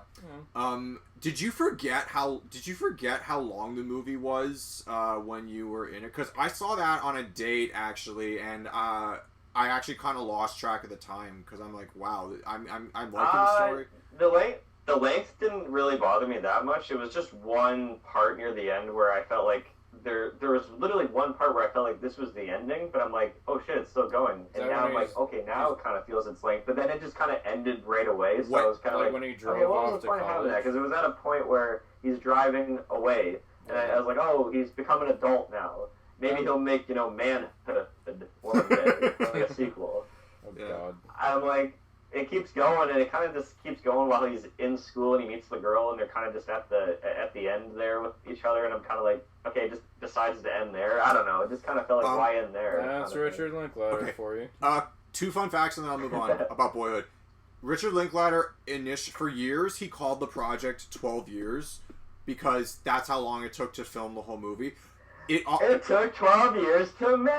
Oh my god! So he wanted to call it 12 years, but they changed it because it would have been too similar to 12 Years a Slave, which came out the year before. Other movies I'd recommend from 2014 were Whiplash, Interstellar, and Nightcrawler. From 2015 is probably my favorite year for movies out of this decade. You guys might disagree. My favorite from that year was The Martian. 3 I'd recommend are Room, Straight Outta Compton, and Inside Out. 2016, La La Land was my personal favorite. Shoot me. I don't care. I had fun with it. You're very defensive. Well, because every time, okay, it's your opinion. When I don't give a shit. When I talk to other people in the film, okay, no one hates La La Land more than people who work in the film industry. I've only met one person who works in film who loves La La Land more than I do. Everyone else in film that I know either thinks La La Land is okay at best or is horrible. I don't. Well, I'm about to break the mold because I think it's good. Oh, great! It's pretty good. It's pretty good. Yeah. Cool. Awesome. Yeah. Nice. It's not great, but it's pretty good. Yeah. Okay, cool. No, I can. Cody, what's your reaction when Moonlight stole the Oscar from them? They didn't steal it. That mistake. Well, I mean, we'll get into my picks later on, but I thought it was the best. I was like, did M. Night Shyamalan write this Oscar night? What the fuck is happening? I thought the mistake was a deliberate plan. It wasn't though, okay, so. My other from 2016, 3 that I'd recommend are Arrival, Nocturnal Animals, and Hidden Figures. From 2017, my favorite was Baby Driver. 3 I'd recommend seeing before you die from 2017 are The Shape of Water, which means Lyle will get into that one. The Disaster Artist and Get Out. From 2018, my personal favorite, Cody, you're not gonna like this, was Green Book. Movies 3 I would recommend seeing before you die are Black Klansman, Annihilation, and Freaks. From 2019, A Beautiful Day in the Neighborhood resonated with me the most. But 3 I would recommend are Joker, Jojo Rabbit, and Ford versus Ferrari. All right, and that's my decade. Okay. Yeah. Those are some. That's quite a list. Yeah. You hit most of them. That's pretty good. Yeah. My list, I don't really go by year. I just have like my first pick was definitely The Shape of Water. I really loved how unique it felt. It reminded me a lot of like the early 2000s, like French wave with like Amelie and stuff. Like it had so much personality to it. And another reason why I love that movie is because I saw it on my first date with Veronica. Actually, I took her to see it, and it's not an easy movie to hold someone's hand to because there's a lot of hand trauma in that movie. Wow. But I kept I inched my hand to her like every so often. But I'd be like, pull back, and she started noticing this, and then she finally took my hand, and I was like, whoa. Nice. That was The Shape of Water was excellent. You want when I first saw The Shape of Water, it was at TIFF. It was the premiere night where Guillermo del Toro and the cast were there. And it was at the Elgin Winter Garden Theater here in Toronto. Theater. And funny enough, that in the movie where it takes place in, where the monster goes inside to watch like the film, there's that one scene, that is where we saw the movie. Yeah, exactly. Yeah, that's crazy. That's a very rare thing to happen where you're watching a movie and there's a scene where you're watching them in the theater, in the exact same theater that you're watching this movie. And it was a very surreal experience. And the whole theater clapped. And then Guillermo del Toro at the end said, all right, for the people that were sitting on in the seats that they were close to, you're going to get a free poster signed by all of us, and, you'll be all good. But we weren't anywhere near that. We were up on the mezzanine. Oh, no. Yeah, carrying on my list, I also picked Parasite, which was an excellent movie to end the 2010s on. So good. That peach sequence has got to be one of my favorite scenes of all time. It's pretty good. It's so well constructed. It makes me jealous. I wish I could write a sequence that just has such a good. You take out the bloody napkin and just look at it, and then the rich mom just like tilts her head. Tuberculosis. I love it. That's If Evan picked a Marvel movie and I picked 2, and it's the Guardians of the Galaxy series. I hold those movies very close to my heart personally. They remind me a lot of like the stuff me and my mom used to do, because we were like big, huge music aficionados and sci-fi nerds. So I just have those movies are kind of like my junk food. I enjoy them a lot. I wouldn't even say they're junk food, like, because they were legitimately good. I wouldn't say they're junk food. That's more like... I know people diss Marvel, but yeah, I do really like the... Okay, to hell with the Scorsese fanboys. Isn't it interesting when a comic book movie even tries to pay homage to Martin Scorsese, the Scorsese fans still don't like it because they said he's so misquoted. He's not even being all that like dismissive. I'm starting to think that Scorsese fanboys or fangirls are really pretentious, like almost like Nolan fans, because I remember reading this scathing article about Joker because Joker last year, Joker stole the Oscar nomination buzz, and people were saying, "Stop praising this movie. It's pretentious and it's trying to be a Scorsese film. Oh, it is.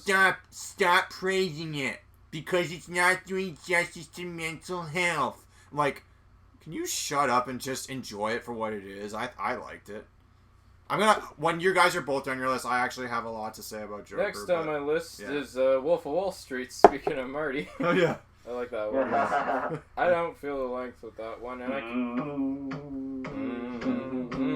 Hey, is this our 36th episode, right? Yeah. Those are rookie numbers, son. You gotta pump those numbers up. I gotta just watch that from beginning to end. I like that one. I also really like, naturally being a Tarantino head, I had to pick Django Unchained. If Inglourious Basterds came out this decade, I would have picked that one, but that was like 2000s. Yeah. So yeah, but Django was awesome. I liked it a bit more than like Hateful Eight, and Once Upon a Time in Hollywood maybe would have been a close contender, but I think Django was like, a little bit better. And then up until a point, I also really liked Nightcrawler when it came out. Jake Gyllenhaal was fantastic. Grand Budapest Hotel was excellent. And then I also picked a few indie things. Like, I really loved Mid-90s. That was definitely the movie that connected with me the most out of the decade. Just like every little bit about it, I just loved it. I remember Evan and I think we stood at the TIFF line for 2 hours? And we saw Jonah Hill in person. Yeah, Jonah Hill walked past us after the movie because it was like a screening for the official stuff. Wait a minute, you saw Mid-90s at TIFF? Yeah, we did. Yeah, it was on 20. We went to TIFF at 2018, so we saw Green Book. You saw it at the Ryerson Theater? No, we saw it at the Lightbox. The Lightbox. Oh, okay, because I saw it at Ryerson. Oh, that would have been funny. It would have been funny if we were all at the same screening. Yeah, we bumped into together. I was like, Cody, I knew you'd be here. Cody from the 90s, come to see Mid-90s. Yeah, I saw that at the Ryerson. That's funny. Yeah. No, that was I enjoyed that one a lot. Also, one that was kind of like a interesting one was have you ever seen Sorry to Bother You? No. Yes, that's a good one. Yeah, no, I really like that one. It feels like almost like a Kaufman kind of film with with the same what's the word I'm thinking? Like the I would same think Tarantino tendencies in it too. I'd say like Spike Jonze tendencies or something like that. Like it has such it has a level of whimsy that I kind of like, but at the same time it's just out there, and it does a lot of unique things director wise. I want to pay more attention to this director, if he makes another movie, because it was really cool to see the things he put together. Yeah. Boots Riley, check him out. And then my last one is a really, really small movie that was shot actually in Evans High School, and that was the Dirties, which is a found footage movie about a school shooter. And I really like the presentation. That's another movie that almost has Spike Jonze. The hallway in which the climax takes place in is actually a hallway I walk through every day. Yeah. And you're pretty close friends with one of the camera operators too. Yeah, she was my instructor and friend of mine. Yeah. Yeah, no, I like Matt Johnson. He also had a show called Nirvana the Band, the show. He does a lot of stuff in this region, and I think that's pretty neat. Yeah. So I wanted to give him a shout out too. Yeah. And that's my list for the 2010s. I almost said 2000s, but we got to go 10 steps beyond. What's your list, Cody?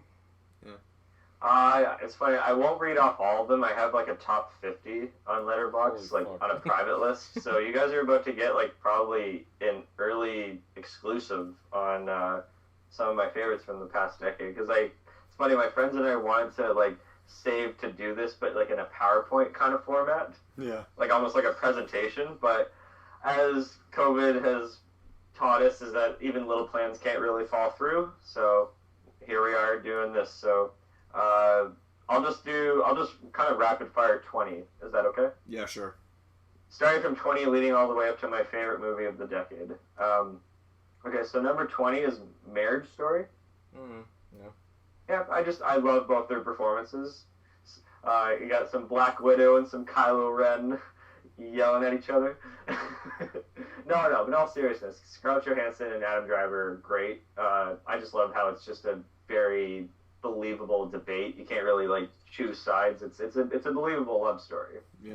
Like I don't relate to it. I just find it very believable. Isn't like, it funny? Like, isn't it funny that Randy Newman wrote the songs and music for a movie called Toy Story and a movie called Marriage Story? Oh yeah, it's true. Yeah. He likes his stories, I guess. Yeah. I like my stories. Stories are good. I write music that tells it how it should. I would like. Then if I number 19 is Shame. Oh yeah, Steve that was McQueen. a good one. Yeah. Steve McQueen movie with Michael Fassbender. He plays like a sex addict. Just a very like emotional, raw movie about addiction. Yeah. I find it very cold and distant, but like it's also very like emotional at the same time. Yeah, that one hit very close to home for me. This one's called Steam. Shame. No, shame. Yeah. Number 18 is Incendies. It's probably one of it's Denis Villeneuve's like I wouldn't say first mainstream movie. That probably is arguably Prisoners. Yeah. But this is a movie that I don't even want to say anything about it. People just really have to go into it cold, not knowing what it is. But it's just it's a movie that's probably gonna just reach into your chest and rip out your heart. That's all I'll say. Yeah, no, I know about it. Number 17 is The Lighthouse. Oh yeah, I like that one a lot. Robert Eggers is a really favorite director of mine. That might be my favorite one that he's done so far. I wasn't too big on The Witch, to be honest. I like that. But The Lighthouse, I don't know. It had like this kind of like I got like the symbolism behind it all. Like it's very simple story wise, but if you have an open mind, you get a lot of subtext, a lot of metaphors out of it. Yeah. And it's just a very memorable looking movie visually, you know. Yeah, it's magnetic. But to lighten things up, number 16 is my favorite animated movie of the past decade, the Lego Movie. Yeah. That's your favorite animated movie? I'm not kidding. This movie is a fucking masterpiece. This is like such a touching movie. It's so fucking clever. It's so funny. It's so creative. And maybe it's because I grew up with Legos. Yeah. I got a lot of just little tiny in jokes. Like the spaceman, like Rocket Man, Spaceman, the one voiced by Charlie Day. Spaceships. Like the little details that they have about even his helmet is cracked in the middle on the bottom. Yeah, I'm like, oh my god, yeah, like all those helmets were so easily to break back then. Like I'm not kidding. Like it's a great kind of Messiah story, but it's also like a parody of it as well. And it just has like a Pixar emotional level ending. Yeah. Well, like, that is what happens when you get one of the screenwriters from Toy Story 3 like in on the project. Also, one of my brother and I haven't watched that many movies like together over the past decade. Towards the end of the early 2000s, he got really into his motocross riding and he became less and less of a movie guy. So whenever I would watch a movie with my brother, it would be a special occasion. I remember my family watched the Lego Movie one night, and at the scene where Anthony Daniels and Billy D. Williams actually cameoed as Lando and 3PO in the Star Wars little joke, my brother was on the floor laughing his ass off, and I was like, oh my god. I didn't even laugh I laughed, but I didn't, when I saw it in the theater with my friend, I laughed at that scene, but I didn't laugh as hard as my brother did. Yeah. Well, even just like there's like little sound effects in the movie where it's like a cat. It's a cat, and it's clearly somebody's going meow meow because that's what kids do when they like.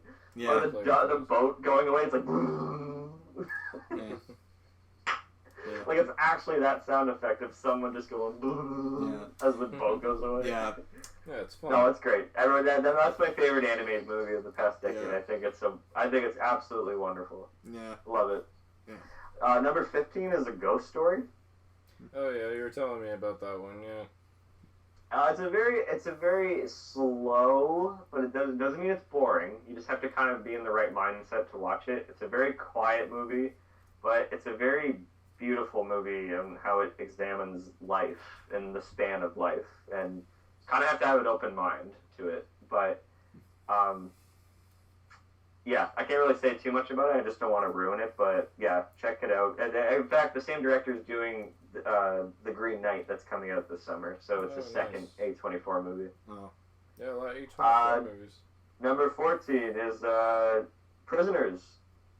You mentioned that earlier. Yes, Prisoners. This is a fantastic crime mystery drama. But what's interesting is that when you watch it the first time, it works as just like a nice mystery movie, like a whodunit. When you watch it again, and there's a lot of symbolism that you didn't notice the first time, and then you watch it again, and there's like, it's like a character study almost. Like there's layers to this movie. It works as just like an accessible watch, but it's also a deep movie, which is why Villeneuve is like the man. You should put a counter here of how many Villeneuve movies I'm going to be. Yeah, I feel like we haven't heard the last of him on your list, Cody. Yeah, you're going to be hearing about him a lot more coming up. So, yeah. All right, number 13 is Under the Skin.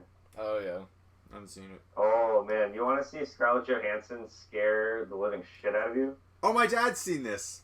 He told me about it. Yeah. This is a strange, really creepy movie. I love the soundtrack. Yeah, the soundtrack is very eerie. It's simple. It's just, she's picking up guys and bringing them back to she plays an alien, and she's picking up guys and bringing them back to somewhere that's kind of eerily familiar to the Upside Down world in Stranger Things, which I found a little interesting. More like when Eleven spaces out and goes into like a second world or something. Like that big black void. Yeah. Oh, it's great. Number 12 is Blue is the Warmest Color. Oh yeah, I heard about that one. Never seen it. It's a 3-hour epic love movie. It's 3 hours long? I thought it was short. Yeah, 3 hours, yeah. Oh, now I don't want to watch it. I hate long movies, I'm sorry. That's alright. It doesn't feel its length, actually. The performances in the movie are really great and believable. It's hard to get into it, but it's another raw drama. Yeah. Number 11 is one that Evan brought up, Her. Yep. Yeah. Her is wonderful. This is great soft sci-fi. Yeah. Where it's taking an idea, a science idea, and sort of like examining ourselves, and it's really a movie that I find is going to like stand the test of time in terms of like becoming like emotional attached to like some sort of electronic device. I don't know. It examines kind of loneliness, but then it examines love in a beautiful way. Then it examines like breakup in a believable way. But it's also a very like pretty movie from its tone and its color palette, and love it. It's my favorite Spike Jonze movie.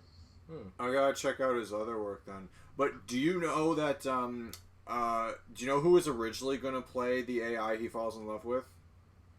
Who? Samantha Morton. That's what a lot of the characters are named after their actors. Like Amy is named after Amy Adams. Samantha was named after Samantha Morton. But she showed up on set and read dialogue to Joaquin Phoenix off cameras. But the thing is, her voice didn't capture the essence of who Samantha was supposed to be. So, and Spike Jonze felt this when he was editing the movie. So he talked to Samantha Morton, and with her blessing, Scarlett Johansson was called in at the 11th hour to record all the dialogue. That's crazy. So, put it this way. So, what movie is this Samantha Morton in again? The only other thing I've seen her in that she did an amazing job was Minority Report. She plays Agatha in Minority Report. She plays Agatha the precog. Right. Okay. Yeah, I can see that. Yeah. All right, we've hit the halfway point. We're in the top 10. All right, fucking Lee. Let's go. Oh, geez, this next one's almost 2 points if you want to count a Villeneuve point and an A24 point. It's Enemy. Yeah. I still have to see this. Yeah, it's a shot in Toronto, dude. You gotta get on that. Yeah. At what point am I obligated to see every movie that is shot in my backyard? Yeah, exactly. Well, don't be prepared to look at the nicely aesthetic Toronto, because this is a disgusting looking Toronto. It's very yellow. It's grungy Toronto. Oh, it's really dirty looking. It's an abstract movie, so have an open mind.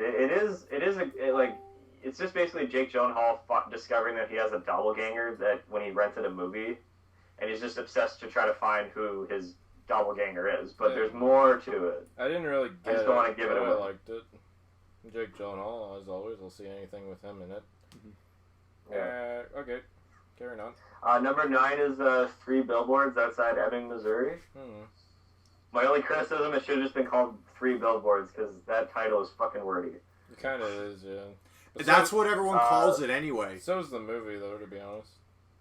But no, it's I love Martin McDonagh. He's like, in Bruges is hilarious. Like his dark comedy is just really biting and 7 Psychopaths. endearing. Yeah. Yeah. I wasn't too big on 7 Psychopaths, to be honest, but In Bruges I love. But I think 3 Billboards is my favorite one. Did I tell you about the time that when the performances are so good in this movie? Like Frances McDormand just kills it in this movie. My mom Sam Rockwell is like, I mean, Sam Rockwell is like great in everything he's in, but like he's so good in this movie. Do you want to know something? Is incredible. The first time I watched 7 Psychopaths, it was actually with my mom, and my mom was sold on the idea. My mom saw the trailer and thought, oh, it's going to be a witty comedy, which it is, but the violence was so off-putting for her that she turned it off, and I just finished the movie myself. Yeah. Yeah, that's great. My number 8 is another movie that I think it was another movie that both of you brought up, or maybe it was just Evan. It's Room. Evan brought it up, yeah. Yeah. Now that's a movie. Speaking of my Room, mom, that's a movie that really does. Yeah, go ahead. I called my mom right after I watched that at TIFF with my friend Natasha, and as soon as that movie was over, I called my mom and told her how much I loved her, because that movie is like it's the mother-son relationship movie that not enough movies are about.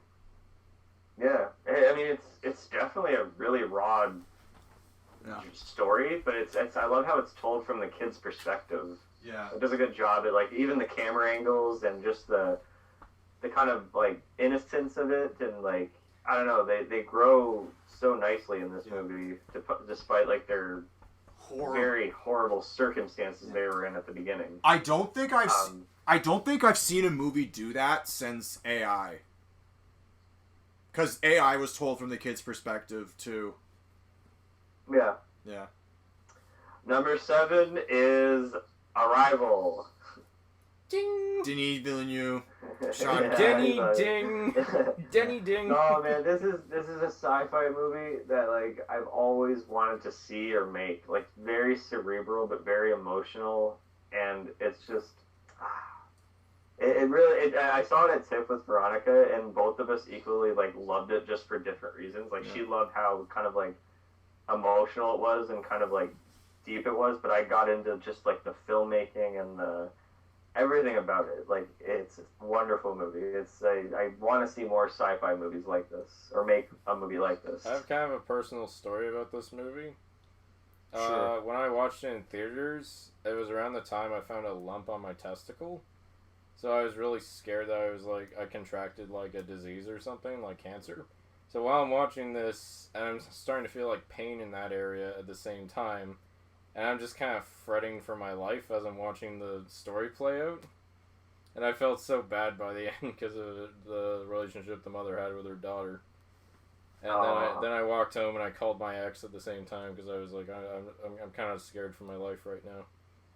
So Arrival was it was super emotional. Did it end up being okay? You're down there? Yeah, no, nothing came of it. It was scary though because I had to have like 2 different X-rays like during a week-long period of like unsuredness because they didn't really know what it was, but it turned out to be like healing tissue or something. I don't know what you call it, but yeah.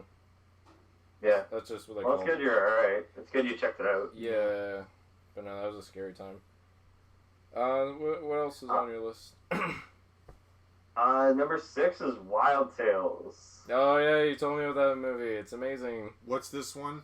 It is probably the movie that is the closest I've ever seen to like a movie capturing that spirit of like Pulp Fiction. Yeah. It's basically just a string of 5 different stories. Like, they have nothing to do with each other, but they're so wonderfully dark and hilarious and well made, and just, yeah, they're. Evan, you got to check it out. My favorite story was the Demo Man.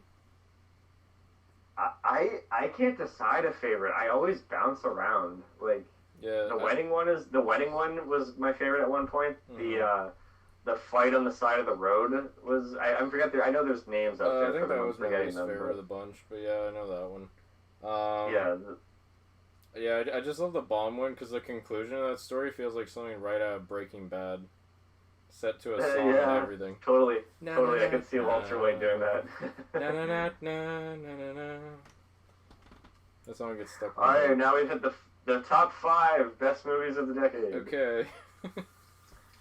Number 5, Parasite. Yes.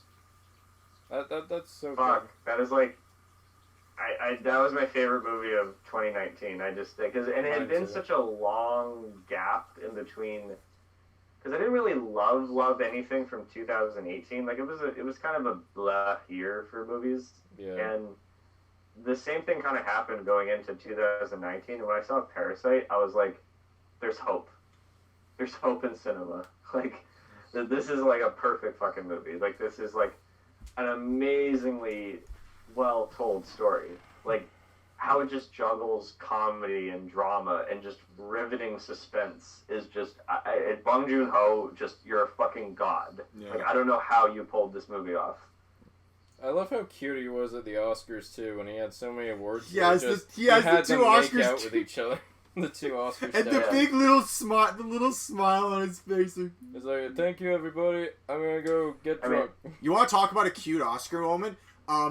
The year after that big fudge up with La La Land and Moonlight, when they said Best Picture goes to The Shape of Water, Guillermo del Toro marches up to the stage, he double checks the envelope, and he shows it to the camera saying, yep. Yeah, I won. I rightfully so. Yeah. Alright, yeah, that's a good pick for number 5. Number 4 is Drive. Oh, that's great. It's been a long time since when I saw this movie, I said to myself, like, I officially understand the language of cinema, or I want to get to know it more. Like, it had a really profound impact on me as far as, like, how slow a movie can be, but how kind of, like, tension-filled it can be, and, like, how you can just make a simple story, but you can also make it so, kind of, like, I guess methodical is really the only word I can describe it as. Yeah. Like, but it's brutal. It's a very violent movie, and any movie with Ryan Gosling just staring, I'll love it. Ryan Gosling has the same. Ryan Gosling has the same deadpan stare expression. Like, I swear to God. Oh yeah, you know when you look at the Notebook, he's so dead-eyed. Oh yeah, I agree with you guys. I haven't seen the But his later movies definitely have that thing going on. Yeah. The dead fish kind of thing. Number 3 is Moonlight. Oh, that's your number 3. So yes, I was very... I thought that was going to be your number 1. So Moonlight... No. Well, yeah, I know that it was kind of like my number 1 at one point, but I don't know, seeing a movie so believable with drama always gets to me, because it tackles a lot of stuff, a lot of struggling issues that people today go through, and just the structure of the movie I really loved, and I thought was inspiring, because I have a short story that follows kind of similar to this structure in terms of spanning a lifetime. Oh, yeah. So I felt like, yeah, when I saw the movie I was like, shit, I gotta make a few tweaks, because there's a few similarities that I don't want to, like, be called out of being plagiarism. But no, it's a beautiful movie, and it's definitely my favorite out of the A24 caliber. So we closed out that. My number 2 is where's Evan? Sorry. He's in the kitchen. I do have to get ready for work. I gotta kind of go too. I gotta get ready. List, so we could probably call it a day. Yeah. But that's okay. Yeah, carry on with I'll make this quick. Two more. Yeah. Number 2 is Blade Runner 2049. Okay. Another Cool. Denny. So there we go. There's the Denny. The Denny. We hit a milestone. That's my favorite. Bye, Danny. Oh, hi, Danny. Oh, hi, Danny. Oh, hi, Danny. Danny Venny. You just play that audio clip every time I announce one of his movies. Oh, hi, Danny. No, do that. Let's go eat, huh? Okay.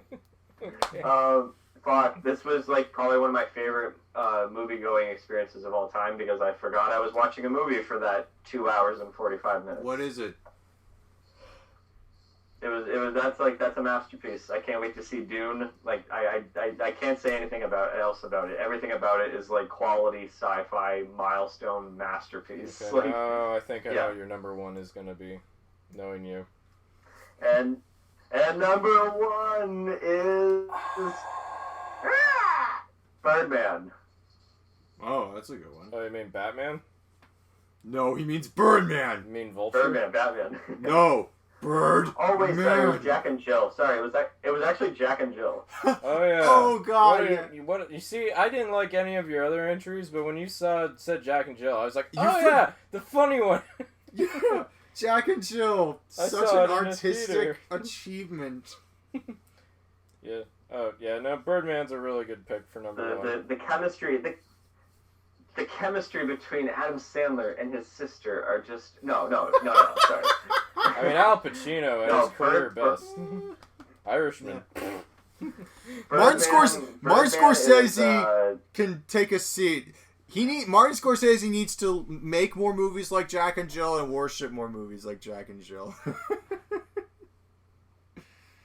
We're assholes. No, but Birdman is a perfect movie in terms of its balance of being like an art film and an entertainment movie, of being abstract and literal.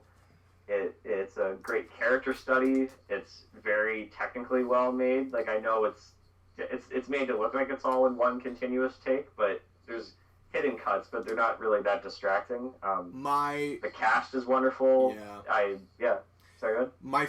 One of my favorite scenes from that movie is where Edward Norton is like the replacement actor who gets called in for the play. He's so pretentious that as soon as it occurs to him that a stage prop doesn't make him put him into the scene, he breaks the fourth wall and the test audience is booing him and he's just screaming. He breaks the fourth wall and just starts screaming at the audience. Maybe I'm just a sucker for fourth wall breaks, like funny fourth wall breaks, but it's not it's not supposed to be a funny scene, but I just can't stop laughing whenever I see that scene. Well, the movie is a comedy. It's a comedy drama. Yeah. But it's also, I mean, I find it both accessible to watch as just like, about a struggling actor trying to get some sort of like, trying to boost his ego, basically. Yeah. Mm-hmm. But it's also just a very abstract movie that you can get a lot of things out of. I can watch it a certain way one day and then rewatch it later on and look at it a different way. It also examines the way Broadway views Hollywood, because apparently, like, you feel like theater and film are the same, but they feel the same in some respects, but they're different in more respects than they are the same. Yeah. No, it's a very fluidly directed movie, I must say. Yeah. So that's definitely the decade. Yeah. Do you feel like the world of cinema, like in this decade, were just like they had such a huge boner for like one shot like takes or like long tracking shots? Yeah. Like 1917. A lot. Gravity. I remember I saw one movie, Stan and Ollie, where like the opening scene is like a long tracking shot through a studio, and it's just. I see it all the time. Hustlers had a long tracking shot. And it's always, I always kind of see they all kind of work the same way. Like the camera will do like a 360 and do like, or more like a 180 and just go like, we follow them from behind, then we go from the front. We're like tracking as they're walking towards the camera. Like they kind of do all the same stuff, but like sometimes it's really, really effective. Like, does Paul Thomas Anderson do it that much anymore? Sorry, what? Does Paul Thomas Anderson do it that much anymore? Like, I haven't seen a lot of his more recent stuff. I like The Master didn't really have a lot of long takes. He did it in Boogie Nights. Yeah, I remember that. He was known for that kind of stuff. Magnolia had a lot of long tracking shots, but like, yeah, I just don't think it's done that much. I don't know. I'm going off topic. Anyways, that's a very good list. That was a fun topic. We could probably make a whole segment out of it. But I am spent, ladies and gentlemen. I need to get ready to go today. I got things to do.